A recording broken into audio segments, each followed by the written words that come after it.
Hello everyone, स्वागत है आप सभी का हमारे यूट्यूब चैनल में। जैसा कि दोस्तों आज की इस क्लास में हम लोग पढ़ने वाले हैं फायरमैन मद निषेध में उत्पाद पुलिस के लिए साइंस के प्रश्नों को कवर करेंगे, जो कि आपके एग्जाम पॉइंट ऑफ व्यू से काफी महत्वपूर्ण होगा। और आपको पता होना चाहिए कि साइंस का जो ज्यादातर आपका प्रश्न पूछा जाता है, यह फायरमैन मद निषेध में उत्पाद पुलिस में पूछा जाता है। इसलिए यहाँ पर जो है मैंने साइंस के प्रश्नों को बहुत सारा आपको कवर करके दिया है, तो आपको सारा जो प्ले लिस्ट में अवेलेबल मिल जाएगा, तो वहां से जाकर के भी आप लोग जो है पढ़ सकते हो। इसके अलावा टेलीग्राम से जुड़ जाइए, टेलीग्राम पर आपको प्रतिदिन पीडीएफ प्रोवाइड कर दिया जाता है, तो वहां से जाकर के आप लोग इजी वे में रीड कर पाओगे। चलिए शुरू करते हैं आज की इस क्लास को और चीजों को समझते हैं। चैनल पर पहली बार विजिट किया, चैनल को सब्सक्राइब करके बेल आइकन को प्रेस कर लेना है, क्योंकि जब भी वीडियो अपलोड होगा तब तक नोटिफिकेशन पहुंचते रहेगा। तो पहला प्रश्न यार आप सभी के सामने यहाँ पर आपको एक नंबर में पूछा रहा है। तो देखिए कुछ प्रश्न ऐसा आपको लगेगा जो कि ऑलरेडी आप जानते होंगे, तो आपको इजी लगेगा। रीजन है कि मैंने रिवीजन के तौर पर भी कुछ प्रश्नों को इंक्लूड किया। तो चलिए शुरू करते हैं। कार्य का मात्रक की बात करें तो कार्य का मात्रक आप सभी को पता ही है कि इसका जूल होता है। Correct answer option number A आपका करेक्ट हो जाएगा। इसके अलावा अगर हम बात करें ऊर्जा की, तो देखिए ऊर्जा का जो यूनिट होता है इसका भी आपका यहाँ पर जूल होता है। ये कार्य और ऊर्जा ये दोनों देख करके पूछा जाता है कि किसका यूनिट समान होता है, तो ये कार्य और ऊर्जा का दोनों का यूनिट समान होता है। क्या होता है? तो ये आपका जूल हो जाता है। Correct answer option number A आपका करेक्ट हो जाएगा। अगला क्वेश्चन ये आप सभी के सामने यहाँ पर आपको पूछा जा रहा है 2 नंबर में, प्रकाश वर्ष इकाई है। तो बताइए फ्रेंड्स की प्रकाश वर्ष जो इकाई होती है ये किसका होता है? तो ये आपका दूरी की इकाई जो होती है प्रकाश वर्ष होती है। Correct answer option number A आपका करेक्ट हो जाएगा। इसके अलावा बात करें तो देखिए प्रकाश वर्ष जो होता है ये 2 खगोलीय पिंडों के बीच की जो दूरी मापा जाता है ये प्रकाश वर्ष में मापा जाता है। Correct answer option number A आपका करेक्ट हो जाएगा। अगला क्वेश्चन ये आप सभी के सामने यहाँ पर आपको 3 नंबर में पूछा रहा है, एम्पियर मात्रक है। तो बताइए कि एम्पियर ये किसकी मात्रक है? तो एम्पियर की बात करें तो ये विद्युत धारा की जो यूनिट होती है ये आपका एम्पियर होता है। Correct answer option number A आपका करेक्ट हो जाएगा। और एम्पियर को जो जोड़ा जाता है ये हमेशा SERES सीरीज में इसको हमेशा जो है जोड़ा जाता है। ये आपको यहाँ पर याद रखना है कि ये हमेशा जो जोड़ा जाता है ये आपका सीरीज में जोड़ा जाता है। जबकि हम लोग अगर विभवांतर यानी वोल्ट मीटर की बात करें तो ये जो आपको जोड़ा जाता है ये समांतर क्रम में जोड़ा जाता है। तो correct answer option number A आपका करेक्ट हो जाएगा। एक होता है आपका गैल्वेनोमीटर। गैल्वेनोमीटर के बारे में याद रखना है कि गैल्वेनोमीटर से क्या किया जाता है कि ये जो है धारा सूचक होता है, यानी वोल्टेज यानी कि धारा जो होता है उत्पन्न होता है, ये सूचक यानी डायरेक्शन को बताने का जो कार्य करती है ये गैल्वेनोमीटर के द्वारा किया जाता है।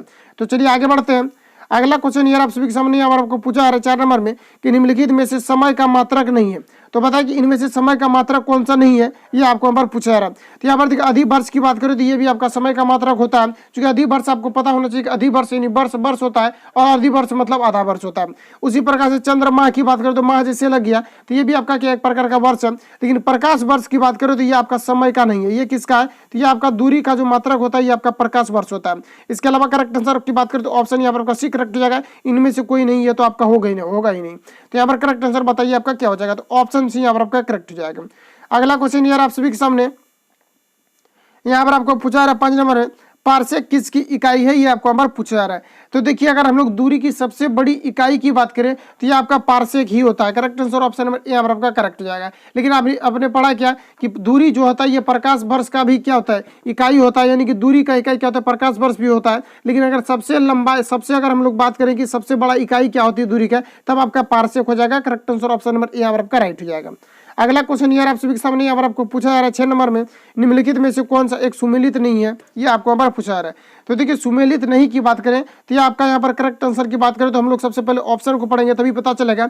डेसिबल की बात करें तो ध्वनि की प्रबलता की इकाई। तो देखिए फ्रेंड्स बात करें ध्वनि की जो प्रबलता की इकाई होती है ये आपका डेसिबल होता है। एक पूछा जाता है कि मनुष्य के लिए जो साधारणता जो यानी सामान्य मनुष्य के लिए जो ध्वनि की जो सीमाएं होती है ये कितना होता है? ये आपका 60 डेसिबल होता है। ये आपको यहाँ पर याद रखना है, ये आपका प्रीवियस ईयर में पूछा गया था।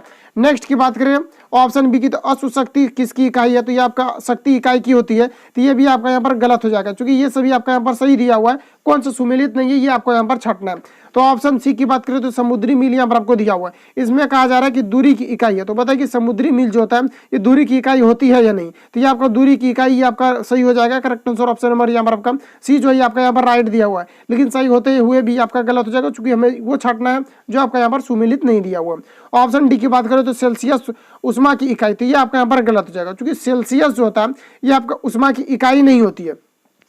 सेल्सियस जो होता है इसमें हम लोग क्या मापते हैं? इसमें हम लोग टेम्परेचर को मेजर करते हैं। और उष्मा की बात करें तो उष्मा का जो यूनिट होता है ये आपका जूल होता है। क्या होता है? इसमें आपका जूल होता है। तो करेक्ट आंसर की बात करें तो ऑप्शन डी यहाँ पर आपका करेक्ट हो जाएगा। अगला क्वेश्चन यार आप सभी के सामने यहाँ पर आपको 7 नंबर में पूछा रहा है ल्यूमेन किसका मात्रक है। तो देखिए मात्रक से मैंने लगभग जो है 7 से 8 प्रश्नों को कवर किया है, ताकि जितना भी मात्रक से आपका प्रश्न पूछा गया है प्रीवियस ईयर और जो भी हाईलाइटेड है ये आपका रिवीजन हो जाए और साथ में आपका जो अगर एग्जाम आए तो आपका छूटे नहीं। तो यहाँ पर बात करें कि ल्यूमेन किसका मात्रक होता है, ये आपको यहाँ पर पूछा रहा है। तो ये आपका ज्योति फ्लक्स का जो मात्रक होता है ये आपका ल्यूमेन होता है। Correct answer option number D यहाँ पर आपका करेक्ट हो जाएगा। उसके अलावा हम लोग ज्योति तीव्रता की बात करें तो इसका मात्रक होता है कैंडेला, याद रखना है कैंडेला इसका मात्रक होता है। ठीक है, तो करेक्ट आंसर ऑप्शन बी यहाँ पर आपका करेक्ट हो जाएगा। अगला क्वेश्चन ये आप सभी के सामने यहाँ पर आपको 8 नंबर में पूछा रहा है पास्कल किसकी इकाई है, ये आपको नंबर पूछा रहा है। तो देखिए फ्रेंड्स, जैसा कि मैंने आपको पहले भी बताया था कि बंद द्रव पर किसी भी भाग पर डाला गया दाब ये समान रूप से संचरित होता है, जिसको हम लोग पास्कल नियम के नाम से जानते हैं। तो पता है कि पास्कल जो होता है ये किसका यूनिट होता है, ये आपको नंबर पूछा जा रहा है। तो ये आपका दाब की होती है, क्योंकि बंद द्रव पर किसी भी भाग पर डाला गया जो दाब होता है ये समान दिशाओं में संचरित होती है, इसको हम लोग पास्कल बोलते हैं। तो पास्कल की यूनिट जो होती है आपका दाब के यूनिट जो होता है ये आपका पास्कल होता है। Correct answer option number B यहाँ पर आपका करेक्ट हो जाएगा। नेक्स्ट क्वेश्चन आगे बढ़ते हैं। अगला क्वेश्चन ये आप सभी के सामने यहाँ पर आपको 9 नंबर में पूछा रहा है कि कैंडेला मात्रक है। तो बताइए कि कैंडेला ये किसका मात्रक होता है। तो ये आपका ज्योति तीव्रता का, अभी मैंने तुरंत आपको बताया कि ज्योति तीव्रता का जो मात्रक होता है आपका कैंडेला होता है। Correct answer option number D यहाँ पर आपका करेक्ट हो जाएगा। अगला क्वेश्चन ये आप सभी के सामने यहाँ पर आपको पूछा रहा है यंग प्रत्यास्थता गुणांक का एसआई मात्रक क्या है, ये आपको नंबर पूछा रहा है। तो हम लोग यहाँ पर बात करें कि यंग प्रत्यास्थता गुणांक का जो मात्रक होता है ये न्यूटन पर मीटर स्क्वायर होता है। क्या होता है, न्यूटन पर मीटर स्क्वायर होता है, जिसको ऑप्शन नंबर यहाँ पर आपको सी में दिया हुआ है। Correct answer option number C यहाँ पर आपका करेक्ट हो जाएगा। नेक्स्ट क्वेश्चन ये आप सभी के सामने नेक्स्ट यहाँ पर आपको पूछा रहा है कि निम्नलिखित युग्म में से किन भौतिक राशियों में राशियों के समान विमीय सूत्र होते हैं। तो देखिए डायमेंशन होता है, अगर आपने +2 में अगर साइंस रख करके पढ़ा होगा तो आपको डायमेंशन से रिलेटेड एक चैप्टर मिलता होगा। तो ये आपका डायमेंशन इसमें भी पूछा जाता है। तो यहाँ पर बात करें कि निम्नलिखित में से किसकी भौतिक राशियों का विमीय सूत्र जो है ये आपका समान नहीं है, ये आपको नंबर पूछा नहीं, समान नहीं होना चाहिए। तो समान नहीं की बात करें तो बल और दाब का जो यूनिट होता है, सॉरी ये जो आपका यहाँ पर जो विमीय सूत्र होता है ये आपका अलग अलग होता है। इसके अलावा कार्य ऊर्जा और आवेग और संवेग और भार एवं बल ये सभी का समान होता है, क्योंकि इन सभी का क्या होता है कि यूनिट आपका समान होता है। यूनिट जिसका समान रहेगा, चूंकि डायमेंशन जो फाइंड किया जाता है ये यूनिट के अकॉर्डिंग ही किया जाता है। तो यूनिट सबका समान है, तो यहाँ पर डायमेंशन भी समान होगा। लेकिन यहाँ पर पूछा है कि किसका भौतिक समान जो है विमीय सूत्र समान नहीं होगा। विमीय सूत्र का मतलब होता है डायमेंशन फॉर्मूला, ये आपका समान नहीं होगा। तो ये आपका बल एवं दाब का नहीं होगा, क्योंकि देखिए बल का जो यूनिट होता है ये आपका न्यूटन होता है और दाब की बात तो ये आपका पास्कल होता है। क्या होता है, ये आपका पास्कल होता है। तो दोनों का अलग अलग, तो जाहिर सी बात है कि दोनों का डायमेंशन आपका क्या हो जाएगा, अलग हो जाएगा। तो इस प्रकार से करेक्ट आंसर की बात करें तो ऑप्शन यहाँ पर आपका करेक्ट हो जाएगा। नेक्स्ट क्वेश्चन आगे बढ़ते हैं। अगला क्वेश्चन यार आप सभी के सामने यहाँ पर आपको पूछा रहा है 12 नंबर में अदिश राशि है। तो देखिए अदिश राशि क्या होता है, एक होता है आपका स्केलर क्वांटिटी, दूसरा होता है आपका फंडामेंटल क्वांटिटी। तो हम लोग अदिश की बात करें तो देखिए अदिश में क्या होता है कि इसमें आपका मैग्नीट्यूड रहेगा लेकिन डायरेक्शन नहीं रहेगा, या तो डायरेक्शन रहेगा तो मैग्नीट्यूड नहीं रहेगा। इसमें क्या होता है कि परिणाम और दिशा ये दोनों नहीं होते हैं। और लेकिन सदिश राशि की बात करें तो परिणाम और दिशा जिसमें दोनों होता है तो वो आपका हो जाता है सदिश। तो यहाँ पर बताइए आपका अदिश राशि का उदाहरण पूछ रहा है कि कौन सा होगा। तो हमें लगता है कि ये आपका ऊर्जा का होगा, क्योंकि ऊर्जा का कोई दिशा नहीं होता। जैसे हमारे बॉडी के अंदर ऊर्जा है तो ऊर्जा का सिर्फ परिणाम है कि हमारे अंदर इतना ऊर्जा है जिसको हम लोग कैलोरी में मापते हैं। क्योंकि मानव शरीर का जो ऊर्जा होता है इसको जो हम लोग मापते हैं इसको हम लोग कैलोरी में मापते हैं। किसमें, तो इसको कैलोरी में मापते हैं, लेकिन इसका कोई डायरेक्शन नहीं होता कि किस दिशा में ऊर्जा होगा। तो ऊर्जा तो कहीं भी हो सकता है बॉडी में। तो करेक्ट आंसर ऑप्शन यहाँ पर आपका करेक्ट हो जाएगा। और बल आघूर्ण की बात करें, संवेग की बात करें, या हम लोग उपयुक्त सभी तो नहीं बोल सकते हैं। तो संवेग और बल आघूर्ण की बात करें तो इसमें क्या होता है कि इसमें दो राशि होता है, एक में आपका मैग्नीट्यूड हो जाएगा और दूसरे में क्या होगा आपका डायरेक्शन हो जाएगा। जैसे कि आप बल आघूर्ण में डायरेक्शन भी होता है और संवेग की बात करें तो इसमें डायरेक्शन भी होता है। क्योंकि संवेग हम लोग जैसे लिखते हैं तो P बराबर m भी लिखते हैं। तो m भी जब लिखते हैं तो ये आपका क्या है, तो ये आपका क्या है, तो एक प्रकार का द्रव्यमान है। तो द्रव्यमान क्या एक प्रकार का परिणाम है, मैग्नीट्यूड है। और वही वेग की बात करें ये आपका डायरेक्शन होता है। नहीं डायरेक्शन होता है, क्योंकि जब हम लोग जिधर भी वेग लगाएंगे वो आपका क्या होगा, एक प्रकार का डायरेक्शन होगा। तो इस प्रकार से फाइनली करेक्ट आंसर की बात करें तो ऑप्शन यहाँ पर आपका करेक्ट हो जाएगा। अगला क्वेश्चन यार आप सभी के सामने यहाँ पर आपको पूछा रहा है 13 नंबर में निम्नलिखित में से सदिश राशि है। अब देखिए यहाँ पर आपका सदिश राशि हो गया, तो यहाँ पर आपको बताना है कि सदिश राशि का कौन सा उदाहरण है। तो देखिए हम लोग वेग की बात करें तो वेग देखिए क्या होता है, वेग जो होता है आपका जैसे कि P बराबर आपका m भी होता है। क्या होता है, P बराबर m भी होता है। तो V बराबर आपका क्या हो जाएगा, P बट्टे यहाँ पर आपका m हो जाएगा। तो बताइए इसमें क्या है, तो इसमें आपका परिणाम भी है और इसमें क्या है तो आपका डायरेक्शन भी है। यानी P जो है एक प्रकार का संवेग है। तो संवेग हम लोग कहते हैं किसको है, तो यानी कि किसी भी जब द्रव्यमान में किसी के द्वारा बल लगाया जाता है उसमें और वेग में उसका परिवर्तन हो जाए तो वही आपका संवेग होता है। तो यहाँ पर करेक्ट आंसर की बात करें तो आपका करेक्ट हो जाएगा, क्योंकि इसमें आपको दोनों है। लेकिन द्रव्यमान की बात करें इसमें सिर्फ आपका मैग्नीट्यूड है, जैसे कि द्रव्यमान को हम लोग केजी में मेजर करते हैं। समय की बात करें तो एक प्रकार का मैग्नीट्यूड है, परिणाम इसमें कोई डायरेक्शन नहीं होता है। अगर हम लोग ये बात करें, आपको लग रहा हो कि डायरेक्शन इसमें होता है, जैसे एंटी क्लॉकवाइज और क्लॉकवाइज होता है, तो ये एक निश्चित आपका जो है, निश्चित आपका क्या है, एक निश्चित ही तौर पर चलता है, लेकिन इसमें किसी प्रकार का डायरेक्शन नहीं होता, इसमें डायरेक्शन बदलता नहीं है, तो आप इसको निश्चित बोल सकते हो। लंबाई की बात करें तो ये भी आपका एक प्रकार का मैग्नीट्यूड होता है, लेकिन करेक्ट की बात करें तो ऑप्शन यहाँ पर आपका करेक्ट हो जाएगा। अगला क्वेश्चन यार आप सभी के सामने यहाँ पर आपको पूछा है 14 नंबर में, पदार्थ के संवेग और वेग के अनुपात में से कौन सी भौतिक राशि प्राप्त की जा सकती है, ये आपको यहाँ पर पूछा है। यानी कहने का मतलब कि पदार्थ के संवेग, यानी पदार्थ के संवेग और वेग के अनुपात से, यानी संवेग यानी P बराबर और वेग के अनुपात यानी V बराबर, तो इससे कौन सी राशि प्राप्त की जा सकती है, ये आपको यहाँ पर पूछा है। तो बताइए इसके लिए आपका करेक्ट आंसर क्या हो जाएगा। तो करेक्ट आंसर की बात करें तो ऑप्शन सी यहाँ पर आपका द्रव्यमान हो जाएगा, क्योंकि मैंने अभी आपको तुरंत बताया कि P बराबर आपका क्या होता है, mv होता है। और यहाँ पर कहा जा रहा है, आपको क्या कहा जा रहा है कि संवेग और वेग के, तो संवेग आपका यहाँ पर P है, चूंकि P बराबर मोमेंटम आपका होता है, और वेग को हम लोग यहाँ पर ले आते हैं, चूंकि इसी का रेशियो पूछा जा रहा है, तो बराबर आपका m बच जाएगा। तो बताइए m क्या होता है, द्रव्यमान है। करेक्ट आंसर ऑप्शन नंबर यहाँ पर आपका करेक्ट हो जाएगा। अगर आप इस प्रकार से पढ़ते हैं तो बिल्कुल आपका जो क्वेश्चन छूटने का जो चांसेस है आपका बिल्कुल खत्म हो जाएगा, बट आप इधर उधर भटके नहीं तो करेक्ट आंसर ऑप्शन नंबर यहाँ पर आपका करेक्ट हो जाएगा। नेक्स्ट क्वेश्चन आगे बढ़ते हैं।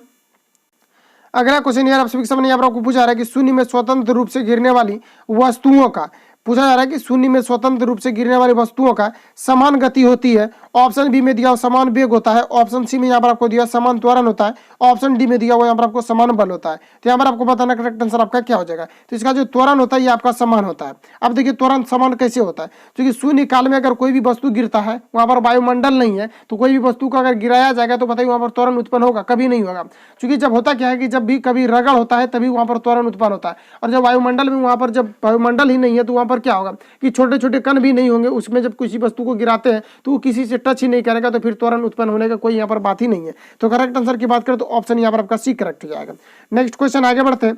नेक्स्ट यहाँ पर आपको देखिए 16 नंबर में पूछा है, जो कि आपका न्यूमेरिकल टाइप का। कुछ लोगों का कमेंट था कि न्यूमेरिकल जो इसको स्किप कर दीजिए, देखिए हम लोग स्किप कर देंगे, हम क्योंकि हमको इससे कोई दिक्कत नहीं है, हम स्किप कर देंगे। लेकिन देखिए न्यूमेरिकल भी आपका पूछा जाता है, साइंस में आपको इंक्लूड करके न्यूमेरिकल पूछा जाता है, जो कि माइंड के ऊपर ऊपर ही निकल जाता है, एग्जाम में पता भी नहीं चलता, ऐसा न्यूमेरिकल पूछा जाता है। इसलिए यहाँ पर जो आपका जो भी हाईलाइटेड न्यूमेरिकल है, जो आपका प्रीवियस ईयर में कमेंट किया है, उसको मैं यहाँ पर कवर कर देता हूँ, ताकि उसके बेसिस पर आपको फिर से पूछा जाता है, बिल्कुल बना सकते हैं, जबकि इसमें ज़्यादा टाइम भी आपको नहीं लेते। फिर भी आप लोग कमेंट किए थे, तो हालांकि हम स्किप कर देंगे, तो इससे कोई जो आप ही लोगों को नुकसान होगा, ठीक है। तो यहाँ पर बात करें कि 2 kg द्रव्यमान का अगर 5 न्यूटन का बल लगाया जाए तो उसमें उत्पन्न त्वरण क्या होगा। तो देखिए फॉर्मूला होता है आपका F बराबर ma आपका फॉर्मूला होता है। तो अगर हम लोग यहाँ पर बात करें, इसमें पूछा रहे उत्पन्न त्वरण क्या होगा, तो त्वरण देखिए आपको कैसे निकालना है।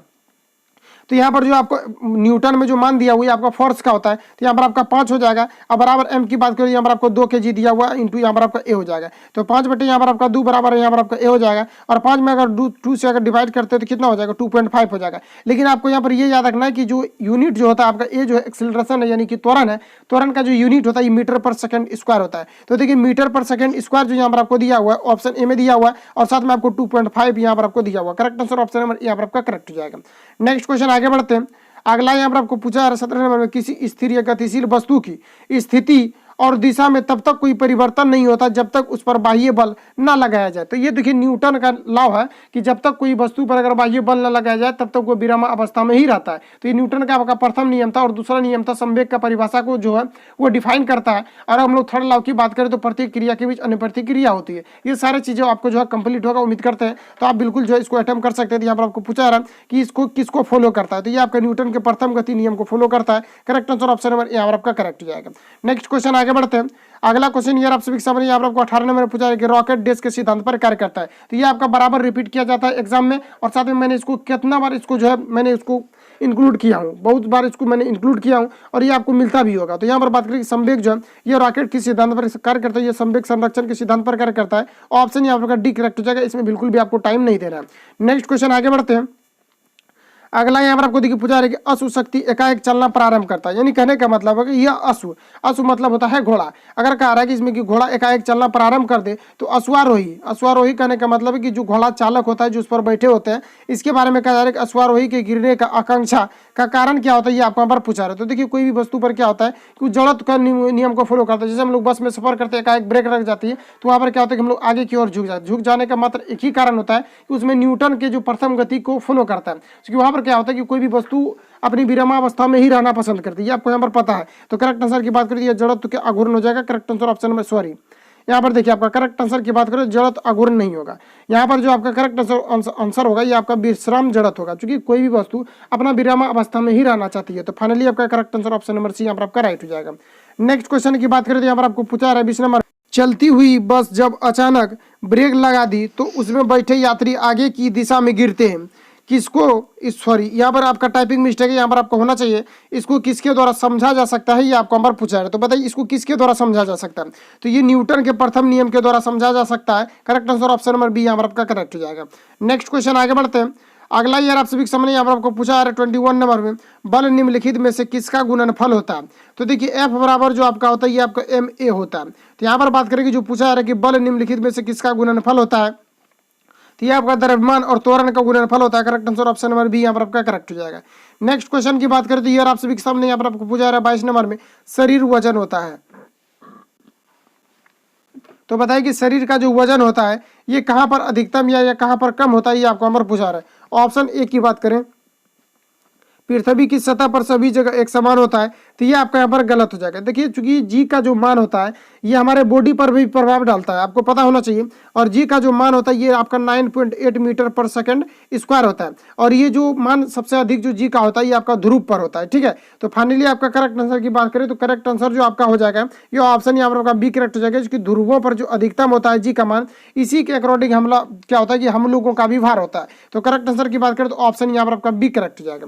नेक्स्ट क्वेश्चन ये आप सभी के सामने यहाँ पर आपको पूछा है 23 नंबर में, किसी मनुष्य का भार पृथ्वी पर यदि 600 न्यूटन है तब चंद्रमा पर उसका भार क्या होगा, ये आपको यहाँ पर पूछा रहा है। एक कॉन्सेप्ट यहाँ पर आपको याद रखना है कि किसी भी व्यक्ति का अगर भार, चूंकि द्रव्यमान किसी का भी नहीं बदलता, ये आपको यहाँ पर याद रखना हमेशा के लिए कि द्रव्यमान किसी भी वस्तु का चेंज नहीं होता है। लेकिन भार की बात करें, अगर किसी भी वस्तु का भार अगर यहाँ पर मान लेते हैं कि 36 है और इसी को अगर वहाँ पर चंद्रमा पर ले जाया जाता है तो ये क्या होता है कि 36 का 1/6 गुना हो जाता है, यानी कि 6 से इसको कैंसिल आउट करेंगे तो 6 हो जाएगा। किसी का भार अगर यहाँ पर पृथ्वी पर 36 है और यहाँ पर अगर इसको हम लोग चंद्रमा पर लेकर के जाते हैं तो इसका कितना हो जाएगा, 6 हो जाएगा घट करके, क्योंकि वहाँ पर क्या होता है कि भारहीन हो जाता है। तो यार चूंकि वहां पर जो जी का मान होता है ये आपका कम होता है, जी का मान आपका नहीं के बराबर होता है, इसलिए वहां पर ऐसा होता है। तो बताइए यहाँ पर आपका करेक्ट आंसर क्या हो जाएगा। तो किसी का भी मान लेते हैं कि भार अगर यहाँ पर आपका 600 न्यूटन है तो ये चंद्रमा पर जाएगा आपका 1/6 हो जाएगा, तो यहाँ पर आपका कट करके 100 हो जाएगा। तो वहाँ पर आपका कितना हो जाएगा, 100 न्यूटन हो जाएगा। तो ये देखिए आपका किस में दिया हुआ, ऑप्शन यहाँ पर आपको डी में दिया हुआ। Correct answer option number D यहाँ पर आपका करेक्ट हो जाएगा। नेक्स्ट क्वेश्चन यार आप सभी के सामने यहाँ पर आपको पूछा जा रहा है 24 नंबर में, पृथ्वी की सतह पर किसी वस्तु का भार 29.4 न्यूटन है, उसका द्रव्यमान कितना है, ये आपको यहाँ पर पूछा रहा है। तो यहाँ पर फ्रेंड्स बात करें तो इसका जो भार यहाँ पर आपको दिया हुआ, चूंकि डब्ल्यू बराबर आपका फॉर्मूला होता है mg फॉर्मूला होता है। ठीक है, तो डब्ल्यू का यहाँ पर आपको जो भार दिया हुआ इसको हम लोग डब्ल्यू से डिनोट करते हैं, तो ये आपका कितना हो जाएगा 29 यहाँ पर आपका 4 हो जाएगा। उसके बाद देखिए यहाँ पर आपको क्या पूछा जा रहा है, तो यहाँ पर आपको पूछा रहा है कि उसका द्रव्यमान कितना होगा। तो जी आपका नीचे आ जाएगा, तो नीचे अगर जी को अगर हम लोग पुट करते हैं तो ये आपका 9.1 हो जाएगा, बराबर आपका यहाँ पर द्रव्यमान पूछा रहा है तो एम हो जाएगा। इसको हम लोग यहाँ पर कैंसिल आउट करते हैं, तो इसको कितना बार में कैंसिल आउट करते हैं, तो इसको हम लोग अगर 3 बार में कैंसिल आउट कर देते हैं तो ये आपका पूरा कट जाएगा। तो 3 किलोग्राम यहाँ पर आपका करेक्ट आंसर हो जाएगा, ऑप्शन यहाँ पर आपका बी करेक्ट हो जाएगा।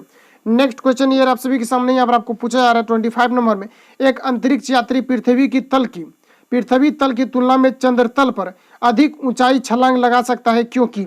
तो बता कि कोई भी व्यक्ति अगर यहाँ पर पृथ्वी पर है तो ये कम बड़ा छलांग लगाता है, लेकिन पृथ्वी से अगर वो चंद्रमा पर जाता है तो वहाँ पर अधिक बड़ा वो छलांग लगा सकते हैं। तो ये किसके कारण से लगा सकते हैं, ये आपको यहाँ पर पूछा रहा है। तो यहाँ पर देखिए मेनली होता क्या है कि चंद्रपल जो होता है, मैंने आपको बता दिया कि गुरुत्वाकर्षण जो होता है ये आपका कम होता है, वहाँ पर अगर बात करें तो ये आपका 0 के बराबर होता है। लेकिन पृथ्वी की तल पर बात करें जहाँ पर ध्रुव होता है, इसमें 9.8 मीटर पर सेकंड स्क्वायर होता है। तो यहाँ पर करेक्ट आंसर ऑप्शन नंबर यहाँ पर आपका सी करेक्ट हो जाएगा कि चंद्र तल पर गुरुत्वाकर्षण बल पृथ्वी की तुलना में कम होती है। तो correct answer option number C यहाँ पर आपका करेक्ट हो जाएगा। नेक्स्ट क्वेश्चन ये आप सभी के सामने यहाँ पर आपको पूछा है 26 नंबर में, 1 किलोग्राम राशि वजन होता है। तो बताइए कि 1 किलोग्राम का जो राशि होता है इसका वजन कितना होता है, ये आपको यहाँ पर पूछा जा रहा है। ठीक है, तो इसका हम लोग वजन की बात करें तो इसका जो वजन हो जाएगा ये आपका 9.8 न्यूटन हो जाएगा। अब देखिए क्यों हो जाएगा, क्योंकि 1 किलोग्राम बराबर जो होता है ये आपका 9.8 न्यूटन के ही बराबर होता है। तो करेक्ट आंसर की बात करें तो ऑप्शन यहाँ पर आपका सी करेक्ट हो जाएगा। नेक्स्ट क्वेश्चन ये आप सभी के सामने यहाँ पर आपको पूछा जा रहा है 27 नंबर में, जीवन की मूलभूत इकाई क्या है, ये आपको यहाँ पर पूछा जा रहा है। तो देखिए फ्रेंड्स बात करें कि जीवन की जो मूलभूत इकाई होती है ये आपका क्या होता है, ये आपका कोशिका होती है। करेक्ट आंसर ऑप्शन नंबर यहाँ पर आपका करेक्ट हो जाएगा। ओके, नेक्स्ट क्वेश्चन आगे बढ़ते हैं। अगला क्वेश्चन यार आप सभी के सामने यहाँ पर आपको पूछा जा रहा है 28 नंबर में, कोशिका के बारे में निम्न में से कौन सा कथन सही नहीं है, ये आपको यहाँ पर पूछा जा रहा है। तो देखिए सही नहीं आपको यहाँ पर छटना, इसलिए यहाँ पर आपको सभी को पढ़ना चाहिए सबसे पहले ऑप्शन को। तो ऑप्शन ए की बात करें तो कोशिकाओं के आकार और अमाप विशिष्ट कार्य से संबंधित होते हैं, ये आपका यहाँ पर करेक्ट हो जाएगा। ऑप्शन बी की बात करें कि कुछ कोशिकाओं के बदले आकार होते हैं, तो सही यहाँ पर आपका दिया हुआ, क्योंकि कुछ कोशिकाओं के क्या होता है कि अलग अलग आकार पाए जाते हैं, तो ये भी आपका यहाँ पर सही हो जाएगा। ऑप्शन सी की बात करें तो प्रत्येक कोशिका में निष्पादन की अपनी क्षमता होती है, तो ये भी आपका यहाँ पर सही दिया हुआ है, लेकिन हमें वो छांटना है जो कि यहाँ पर आपका कथन सही नहीं है, गलत दिया हुआ है। तो यहाँ पर बात करें तो प्रत्येक कोशिका निष्पादन की अपनी क्षमता होती है, ये सारा आपका करेक्ट है, क्योंकि हम लोग जब किसी को मारते हैं या किसी को चोट लग जाता है तो वहाँ पर क्या होता है कि कोशिका की मृत्यु हो जाती है, लेकिन वह पुनः निष्पादित हो जाता है, वह पुनः क्या होता है कि एक दूसरे से वह क्या होता है कि संयोग करके वो क्या होता है कि जीवित हो जाता है। इस प्रकार से यहाँ पर आपका ये भी सही हो जाएगा। लेकिन गलत की बात करें तो सभी देह उत्तक में एक ही प्रकार की कोशिकाएं विद्यमान होती है, ये आपका यहाँ पर गलत हो जाएगा, क्योंकि आप ये नहीं बोल सकते हो कि सभी देह उत्तक में एक ही प्रकार की कोशिकाएं नहीं होती है, अलग अलग होती है। तो करेक्ट आंसर की बात करें तो ऑप्शन यहाँ पर आपका डी जो है ये आपका यहाँ पर करेक्ट हो जाएगा। ध्यान में रखना है कि सभी देह उत्तक में एक ही प्रकार की कोशिका विद्यमान होती है, ये आपका नहीं होती है। Correct answer option number D यहाँ पर आपका करेक्ट हो जाएगा। नेक्स्ट क्वेश्चन ये आप सभी के सामने यहाँ पर आपको पूछा है 29 नंबर में, निम्नलिखित में से कौन सा कोशिकांग पादप कोशिकाओं में पाया जाता है किंतु जंतु कोशिका में नहीं पाया जाता है, ये आपको यहाँ पर पूछा है। तो देखिए क्लोरोप्लास्ट की अगर हम लोग यहाँ पर बात कर लेना तो ये क्या होता है कि पादप कोशिका में पाया जाता है, लेकिन जंतु कोशिका में ये आपका नहीं पाया जाता है। याद रखना है कि ये आपका क्या होता है कि क्लोरोप्लास्ट जो होता है ये आपका पादप कोशिका में पाया जाता है, लेकिन जंतु कोशिका में नहीं पाया जाता है। तो करेक्ट आंसर ऑप्शन नंबर यहाँ पर आपका करेक्ट हो जाएगा। नेक्स्ट क्वेश्चन की आगे बढ़ते हैं। नेक्स्ट क्वेश्चन ये आप सभी के सामने यहाँ पर आपको पूछा आ रहा है, कोशिका का जीवित अंग जीव द्रव्य कहलाता है। याद रखना कि कोशिका का जो जीवित अंग होता है जीव द्रव्य कहलाता है। यह किससे बना होता है, ये आपको नंबर पूछा, तो ये बताइए किससे बना होता है। तो ये हमें लगता है कि इसमें जो करेक्ट आंसर आपका हो जाएगा ये आपका कोशिका द्रव्य केंद्रक और ये अन्य कोशिकांग से मिल करके बने होते हैं, जिसको हम लोग कोशिका द्रव्य के नाम से जानते हैं। किससे बना होता है, कोशिका द्रव्य जो बना होता है ये आपका कोशिका द्रव्य केंद्रक और जो अन्य कोशिका से मिल करके बना होता है। करेक्ट आंसर ऑप्शन नंबर यहाँ पर आपका डी करेक्ट हो जाएगा। ठीक है, इतना ही आज पढ़ लेकर आए थे जो कि आपके एग्जाम पॉइंट से काफी महत्वपूर्ण है, क्योंकि आज मैंने फिजिक्स के जो भी आपका इंपॉर्टेंट प्रश्न था जो भी सिलेक्टेड था उसको मैंने सेलेक्ट किया, और आपको जो थंबनेल पर जो आपको बुक दिख रहा होगा उसको मैंने ऑलरेडी जो है उसको कवर कर दिया। उसमें अभी बहुत सारा आपका जो बचा हुआ है चैप्टर उन सभी को मैं आपको जो है कवर कर दूंगा, जो कि आपका संभावित प्रश्न होंगे। इसके अलावा किसी प्रकार का डाउट हो तो आप हमें कौन उससे पूछ सकते हैं। मैंने आपको बहुत सारा कंटेंट दिया, वो जाकर के आप लोग पढ़िए, ज्यादा इधर आपको जो है बखना नहीं है। ठीक है, तो किसी प्रकार का डाउट हो तो पूछ सकते हैं नेक्स्ट वीडियो में। तब तक के लिए जय Hind, best of luck, bless you.